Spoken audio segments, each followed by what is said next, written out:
Good evening and welcome to this, the fifth in a series of 6 lectures on the understanding this year, which is Anderval distance. Tonight's topic is about envy, desire, and removed from something and wanting to get a hold of it. This is a big topic within this area, and it's a kind of logical build up from where we are. So we looked at distance, different types of intervals of distance, and some watching subject. So there's the individual, there's the character to talk about. There's also the camera to talk about and the space between them, and then there's other characters as well within that, and how we relate to that as an audience. So there's quite a complex shape going on here. We've looked at a series of exercises, each from the participants in schools that have taken part in the project down and end. And tonight we're not going to do that because the last day for next week, the final week of the project, and we can talk more formally about that. We must say that this is brought to you by the Centre for the Moving Image in Edinburgh and the BFI in London. So this is from them. And I think to start off with tonight, we're going to get a little bit of British cinema. This first clip is from Gregory's Girl, and if you are watching on YouTube, you can access this via the Google Hangout page, which you should have a link for. Clip list there. If you right-click that and open a new window, that should bring it up. You can follow through that if you want it. And it's the first clip, and it's from Gregory's Girl. The notion of watching and desire. Fraser and anyone else in the room, if you'd like to click over to the left-hand side to the YouTube window, and I'll.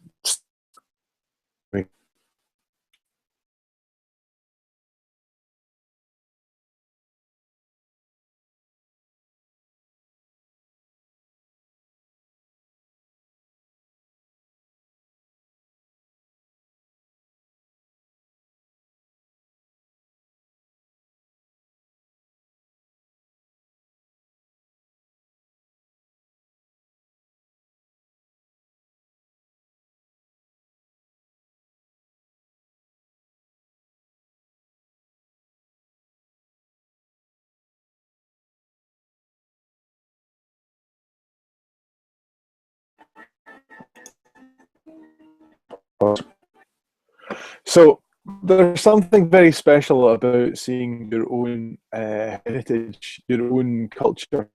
And I think that so many of us identify very, very strongly with Gregory's Girl, especially those of us growing up in the 70s, 80s, and even 90s, I'm sure. There's something about the fabric of those school buildings that's just so kind of, we all know them, we know the smell of them. So there's a different relationship to that as to watching some European cinema. This is something that in the West Coast of Scotland, certainly, in our school. There's a very personal thing on here. Fraser, please feel free to say, and I'll read them out aloud as normal. Do you know Gregory's Girl? Have you experienced it before? It's a classic of Scottish cinema, modern Scottish cinema, really. There's the door frame is there. There's a door frame, and the camera sits just watching Chick Murray, the headmaster, play the piano. This terribly serious character plays little tune. Boy's head pops in him. The camera tilts up the reframe to keep him in the center. We see him playing watch, and he turns around and goes, "Oh, fool yourself!" And you can tell the room inside is a large room, possibly with a wooden floor, by the way the acoustic is. So there's a distance inside that room. There's a distance between us watching him and seeing him play, and then someone else in our proxy, a character in there watching. That's interesting. This is a private moment for this. He's left the door and stuff. It's very funny. It's very funny as well. Chick Murray, of course, a very, very funny man indeed. Billy Connolly, I think, quoted his most famous joke, although we've got a book of his one-liners here, which is, I was at the Olympics. I was at the Olympics. I met him on goodbye, and I said to him, "Excuse me, are you a Walter?" He said, "No, I'm German, but how did you know my name was Walter?" It's just brilliant rubbish, absolutely brilliant. And so there's that distance for us as well within how we subjectively engage that, me particularly relating to it Thank you. Yeah, it's a great film. Really, yes, it is. There's something in something so normal and real, and seeing that projected on screen takes the distance away, and we relate to it in a different way. This is a personal distance. But then this little character sitting in the door, standing in the door for us, this property cat watching, then being shooed away. I think that's very fascinating, and the fact that he then carries on playing afterwards. Also, as if you look at it on YouTube, you'll notice the comments below. One of them says, "Is it me, or was there only one boy?" And yes, I think there was only one boy. I think it's an invitation to us to scupper off as well. But it doesn't quite sit within the rest of the film as well. It's just like it's strange. It must be. I don't know if it might put it was put in there and just a funny bit. But I don't know if it's how it happened. But it's a lovely, lovely thing. So this notion of viewing, watching, desire, they're a little bit curious to know what's going on in there, but also the desire to go on the piano and make lots of noise yourself is very interesting indeed. This gap, this frustration, we can't quickly enter into the screen and do that. It's not, you can't do it. It's time locked. Inside this screen, it's separate from us, it's distant from us. We cannot physically get through. And that is very interesting if you look at a sensational response in a film. I can't remember, oh no, who was it? It was a Swedish filmmaker. Was it Mechanica? There's Funny Games, I think it is. Where the characters on screen say, "You would like to stop this, but you can't. Who can do it now?" And you're physically, you can't stop it. If you're watching it in the cinema, you could close your eyes, you could watch it, walk out, or just fast forward it if you're home. But otherwise, you're trapped, locked in the reality of this distance. Is a distance of frustration, a distance, and sensational. You really relate to it in terms of a human. So that's that. We're starting to look at that. This next clip, we're going to maybe walk through these fairly quickly, but this next clip is from film Kes, and if you're watching online later on, or if you're watching on YouTube, to the and you watch from 3 minutes and 10 seconds in, that's probably about where it would start. I'm for the sake of the speed of this, I'm going to start then and go through to about 5 minutes and 50 seconds. So if you're at home watching it and you measure your own couch, please feel free to just watch the whole thing. It's quite spectacular, as I'm sure you know. So this is from Kes, and I'll talk more about this after. So if it's okay, and anyone else in the room, if you'd like to go over to the YouTube window, and anyone watching online, if you want to go to the Google Hangout page, click open the Google Play, the YouTube list, you'll see there. It's the second clip, which is from Kes. So,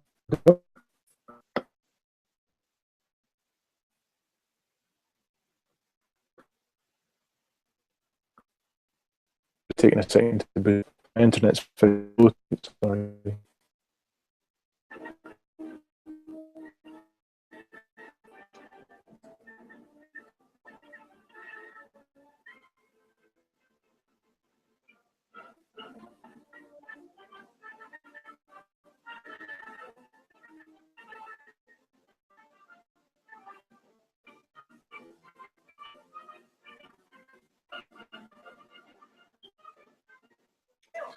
So I've just shown the start there, just because I think that's just a great entrance into the clip. Right, advance forward to about 4 minutes and 46 seconds. And let's see, that should be about here. It's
Well, there we go. What's that for, sir? Slack work. Kes, just absolutely remarkable movie. I need to go back and watch. I haven't seen it since I was a small boy, but it's very interesting to see it again after all these years. Kes, Brian Glover there when Bill Brydon did the plays in London at the National Theatre, these medieval plays that he got Tony Harrison to adapt and make into modern plays for him. He chose one man to play God. That man was Brian Glover, which to my mind, should such a deity exist and you go up to him and it's been, I think, oh well. So, Fraser, if there's anything to say at the side, please feel free. You're very welcome. Have you seen Kes? What's your perspective? How do you feel on seeing that clip as well? So, Kes there, the boy is kept to the side. He kept out of the game. He's always separate, he's always pushed out and away, and this is quite emblematic of that. It's quite, he's there. There's the game going on around, but he's there and goal, and the goal kind of always gets past the floor. What's really fantastic, if you watch the early part of that clip, is the sensational response that you would feel of seeing teams being picked. You, not you. You, not you. You, not you. And it's the number of for many people that hang up about being the last to be picked. Anything. I'm sure many of us remember it well in the gym hall. Anyway, but yeah, there's that sense of distance, wanting to be part of something but not being part of something. That's a sensation and an emotional distance. Very, very interesting. So there's young main character of Kes, whose name I've forgotten, please excuse me, being kept out of the main area of focus while it all goes on around the centre. And Ryan Glover is young balding Bobby Charlton. I think it's fantastic. Coming back to what I was saying earlier on about the response of seeing something on screen that comes from your own culture. I showed this film clip when I was doing lecture on understanding cinema in London in December. And we'd gone through various different clips from across the world, and we showed Kes. And there were people in the room from Yorkshire and Lancashire, and the response to it was totally different. We really, when it's something from our culture, we celebrate it in a different way. We kind of come to it and go, oh, something about it. Yeah, that's ours. There's something very interesting in that little distance.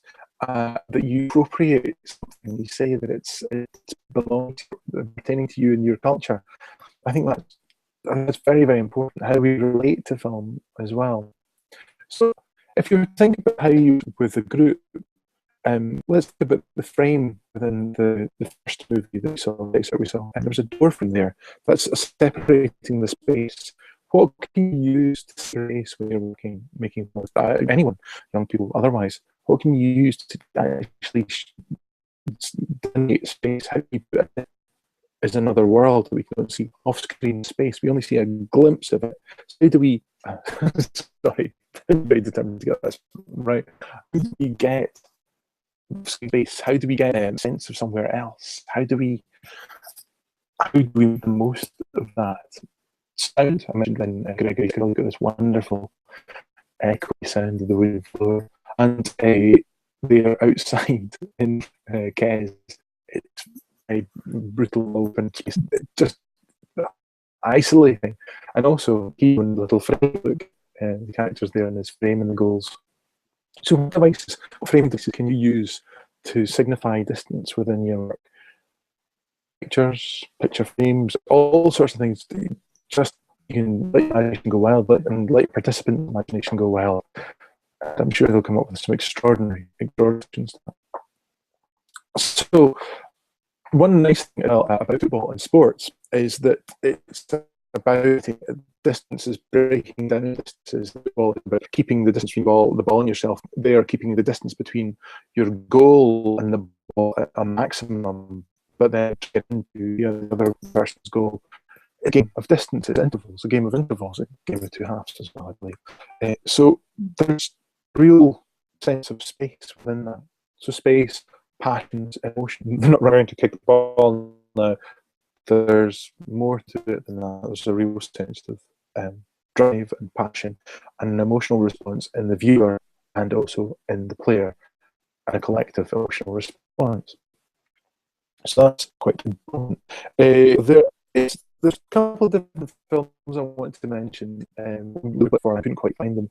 This notion of looking in at things. There's a film called Tomorrow, which I think is another Mizoguchi movie, and it concerns a staff painter who has lost their muse.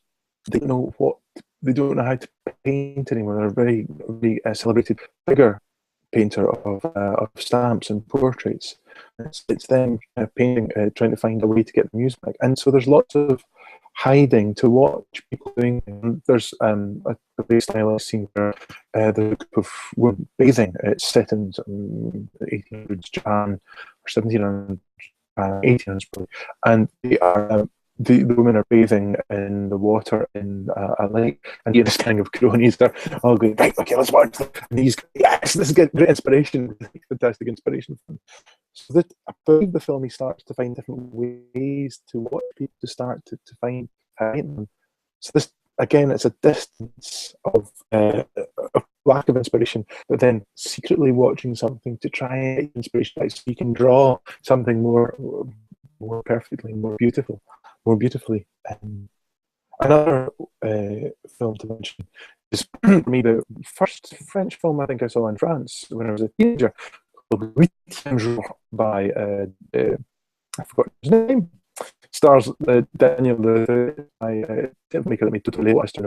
I remember his name. I'll put in the he's a fantastic Belgian filmmaker, and Huitième Jour is an absolutely amazing movie. I love it. It's about whose life is not as he wants. He's got stuck into métro boulot dodo, this grind of a repetitive rhythm to his life.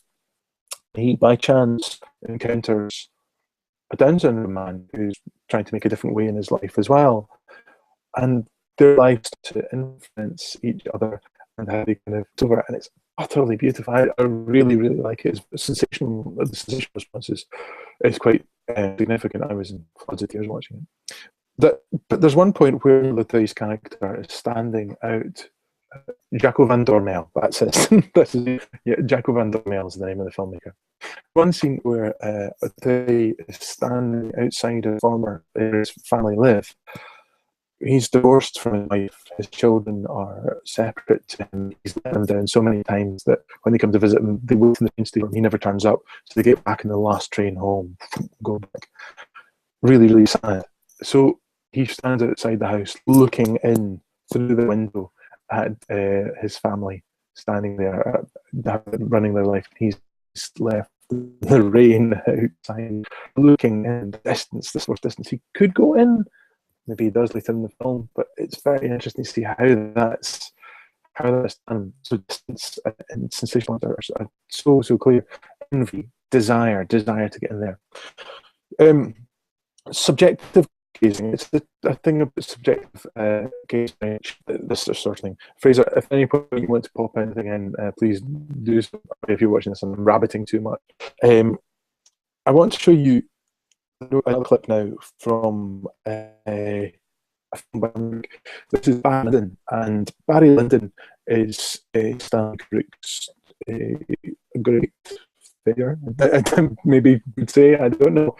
It's a fascinating film. I think it's very long, very boring, but very, very beautiful. It's one of these films that you watch in bits and you just get completely bowled over. To immerse yourself in it's very long and its pace is very gradual. But there's no two ways about it. It's a masterpiece of cinema, but I don't think it succeeded so well for Kubrick. This is going to lead us towards the romantic engagement through cinema and distance. What we're going to see is the first moment where Barry Lyndon sees this girl that he's going to marry, and her entourage are hideous, just rotters.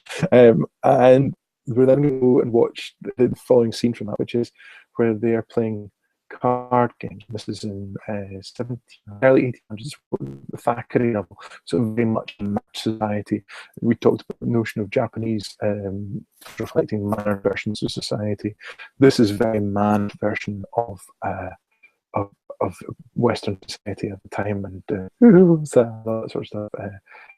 Restoration, post restoration.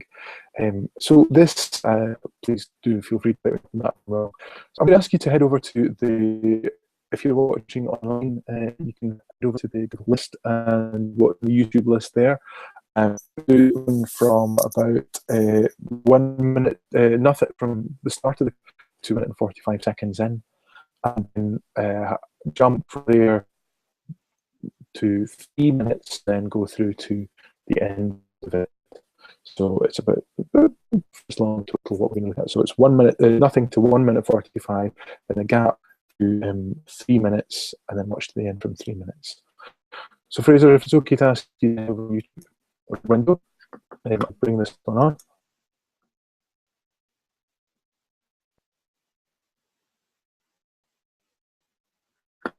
Is that it right?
So within that bit there, there's so much to talk about. You can see the gap in the hands. I'm just going to interrupt here if that's okay.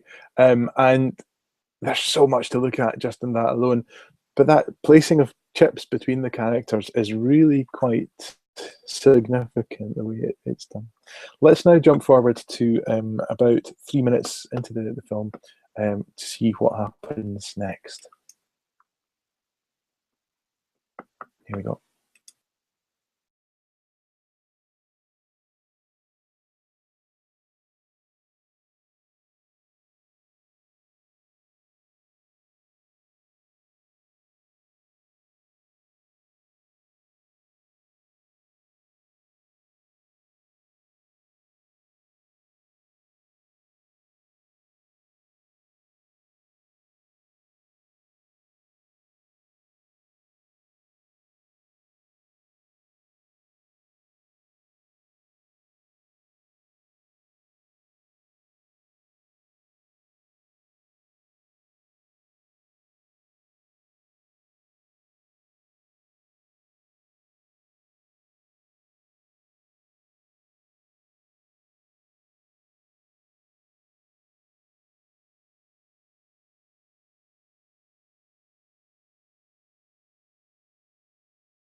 Right. So it's quite something. Fraser, have you ever seen this film at all? Is it one that you know? It is fascinating. I know two ways about it. I think I mistakenly referred to him as Lyndon Barry. It's Redmond Barry. He starts off his life as and becomes Barry Lyndon. Do apologise. The first scene in the movie. Let's talk about that briefly in terms of where this comes from in terms of a story arc. The first scene in the movie is Barry Lyndon, Redmond Barry, at home, and the girl has hidden an item around her person for him to find, and so if the prize if he finds it is a kiss, and he kind of is so that he can't find it, and she's hidden it in her cleavage, which obviously is not appropriate to show to a school audience. Well, maybe an older school audience, but it's still it's kind of a little bit too inappropriate. So this is the journey of a character who that's about distance and him refusing to go to an intimate distance with someone who's invited them into an intimate distance. This then is him many years later as a card shark floating around Europe with his friend, taking rich people for money whilst playing cards. The game of cards is very significant between them. There's the space between them as a dramatic and exciting space. Tension is so tense in there, and I'm going to go back to the YouTube window. If it's okay to dive back through to the YouTube window, Fraser, as well, just to look at a couple of stills from within this. So let's have a look. Let's take it back to I think about 1:32 seconds in. At 1 minute and 32 seconds in, we see quite clearly his gaze. Now we know we've been in the camera previous to that, so we know where the camera's been looking. Let's have a look.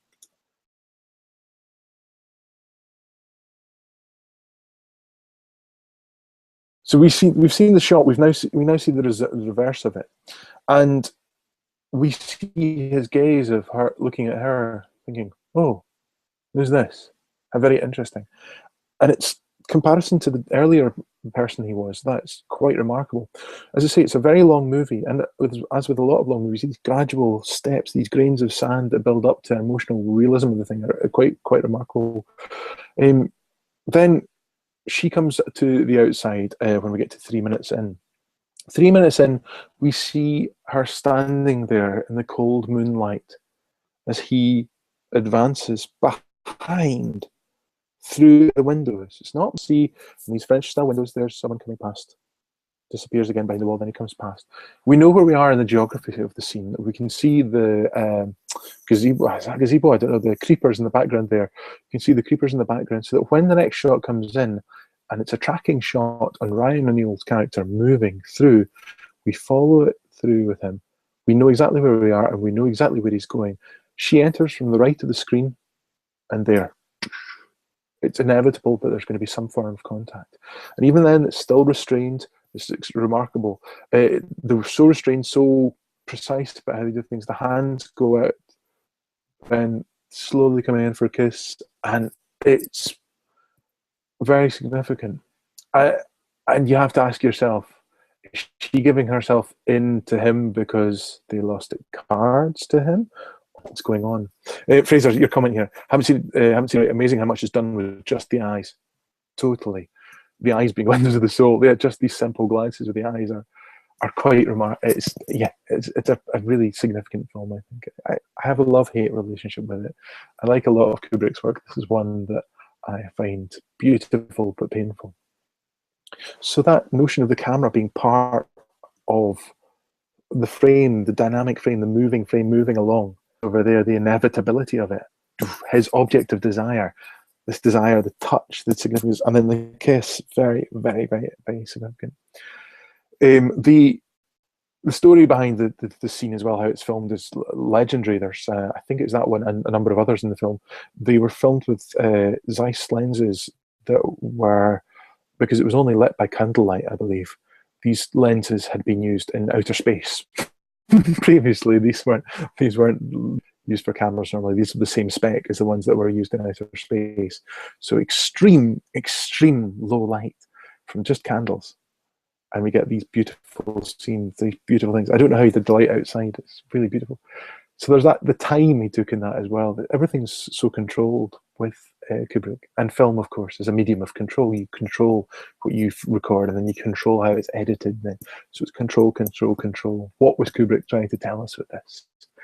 what is your sensational response to it?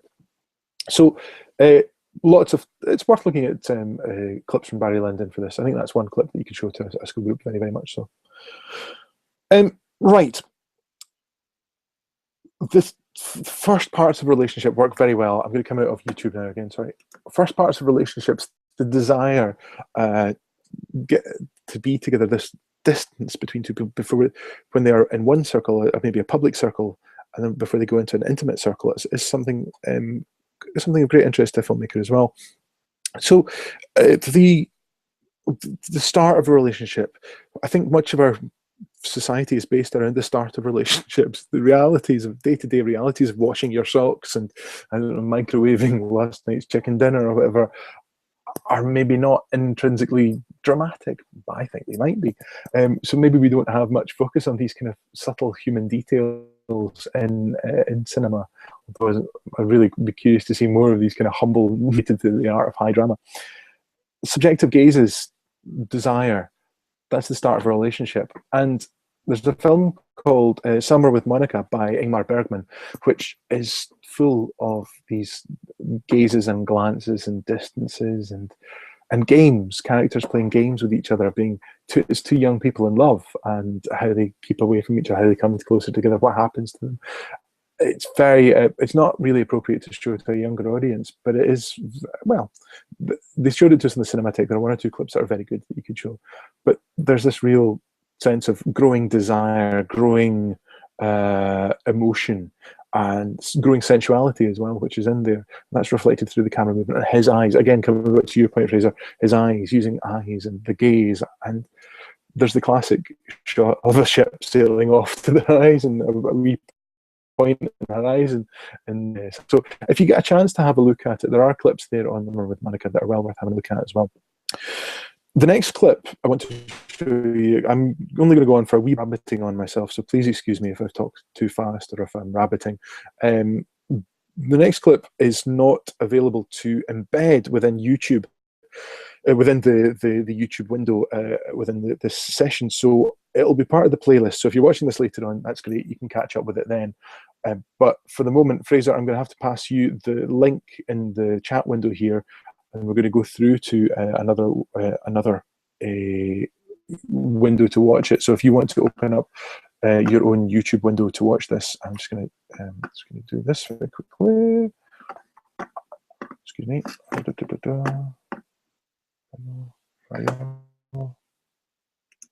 Sorry. So this is a clip from a Israeli movie called The Girl with a Suitcase. And I'm just going to put it in here. Fraser, if you can keep my window open at the same time, you'll hear, I'll pause it. We're going to do, if you got a pen and paper handy, we're going to watch from the start, 1:20, something like that, and then we're going to go to 4 minutes and 44 seconds, and we'll do it. We'll pause it again after that. So if you keep my window open, Fraser, that'd be great. You can hear me giving you sort of steers over the top of it of when to cut, when to watch again. So this is the link coming into the chat window in our room here. So that's that. And if you'd like to make your way over to YouTube and watch that, as well as keeping this window open as well, Fraser, that'd be great. Anyone else watching online, all the part of that, the playlist. Okay, I'm going to click onto it. I'm going to start watching it now.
Okay, I'm pausing it there. I don't know, Fraser, if you can hear me, but I've paused it there.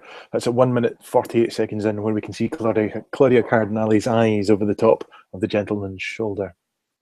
So within that, it's quite, there's so much. The film does not cut away from the young man's gaze. It just stays on him. We know what he's looking at from the establishing shots. We see the record player, so the music. We see then him sitting in the chair, and then we see the dance floor with her dance with an older gentleman. So come back into the clip now, and we're going to advance forward through to, excuse me, it's going to be 4 minutes and 44 seconds into it. If you can find 4 minutes and 44 seconds, maybe a math of it. If you watch this at home later on, it's quite something. So, okay. 4 minutes 44. Here we go. Press and play.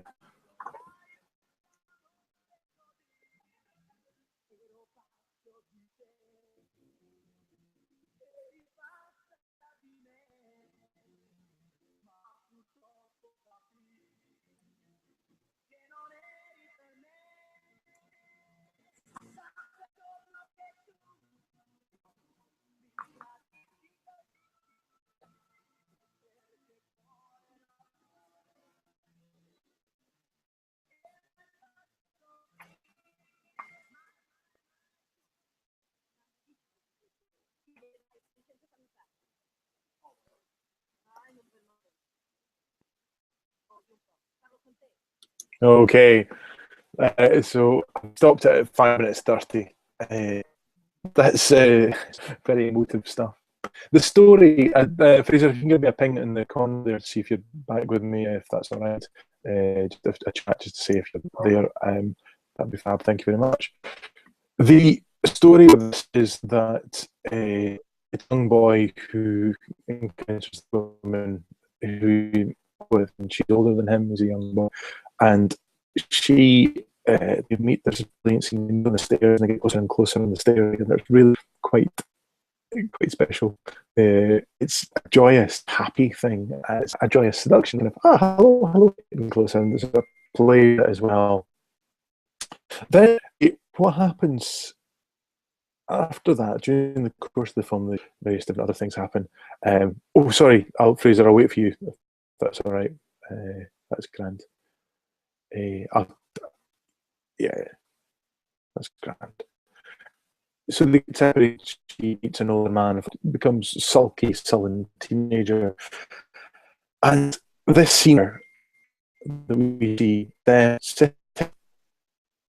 them sitting watching this dance floor quite a significant distance from him, which is something that's not that mediocre. You've got to remember that distance, that physical distance. So he should be quite a small figure for him dancing. I mean, he's just sitting, fuming, raging like a teenager does. He knows that he's so fed up, foul that coming out and make that long walk down towards him. And if you watch the whole, there's a lot of stuff. There's a lot of things about the relationship to him as well. The space of subjectivity, that desire, that space of desire, and that of attraction, repulsion. We talked about earlier on in the course. Elastic spaces. This is very much elastic space, and totally worthwhile to look at. Really quite significant to look at.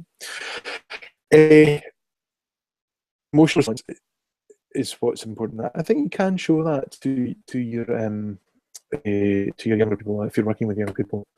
But if you have any feedback for Fraser, I'd love to hear. Music, of course, is part of that as well. There's that sort of Ennio Morricone. Sort of builds and builds here and there over there, and then there's modern pop music comes on, and the words are sort of I'm crazy for you. I was crazy for you. It's also in the song.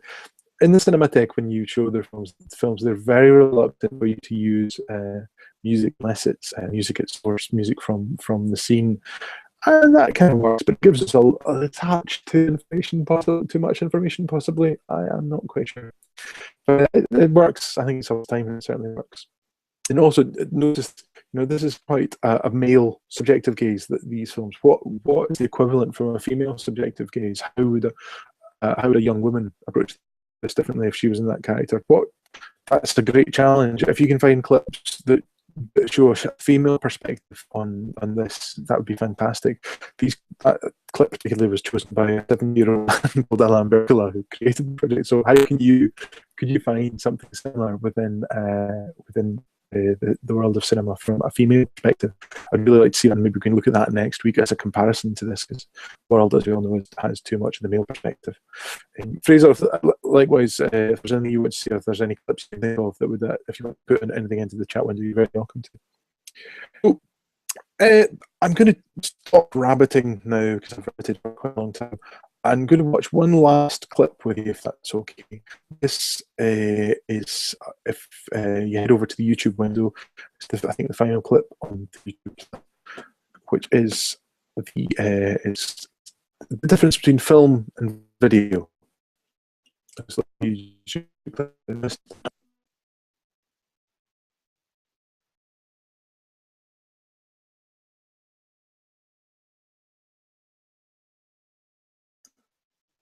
this is over the YouTube playlist.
So that is the world-renowned Ninja Kitty video, which is a classic of modern video, not film actually, but video. So, Fraser, have you seen that one before at all?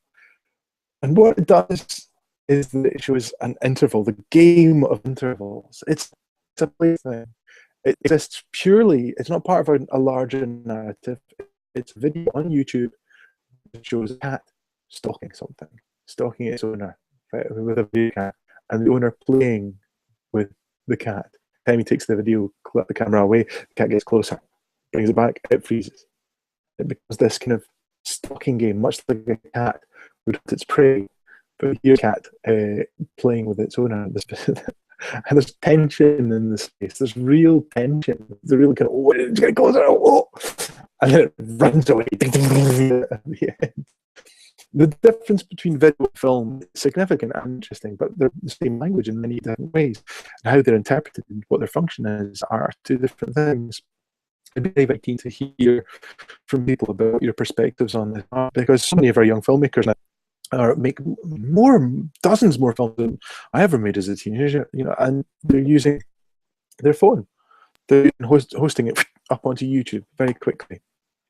So it's very, film and video are fantastic. Film, has a longer narrative, video a little shorter bursts.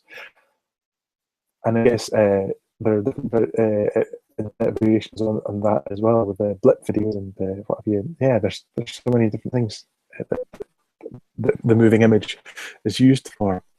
Distance is part of that. So how using clips like that, where distance is part of a game with a camera, is very important. It's a great way to draw people into watching these as well. And the game of cat and mouse is one that in Summer with Monica, the girl hiding the boy, looking for her. Where she got to? I don't know where she got to. The camera is a third person in this as well. You think of Kubrick, the maze at the end of The Shining as well. another great kind of cat and mouse. Great moment. I'm sorry. I do apologise. So, right. Think that's it from me tonight. I've rabbited on enough. It's been of some use. And if you want any questions, please feel free to get in contact. I noticed that Tony Zhao has got a new movie out, a new video out about something about the joy of chairs, I think it was called. So I'll watch that at some point in the next couple of days. Well worth having a look at, I'm sure.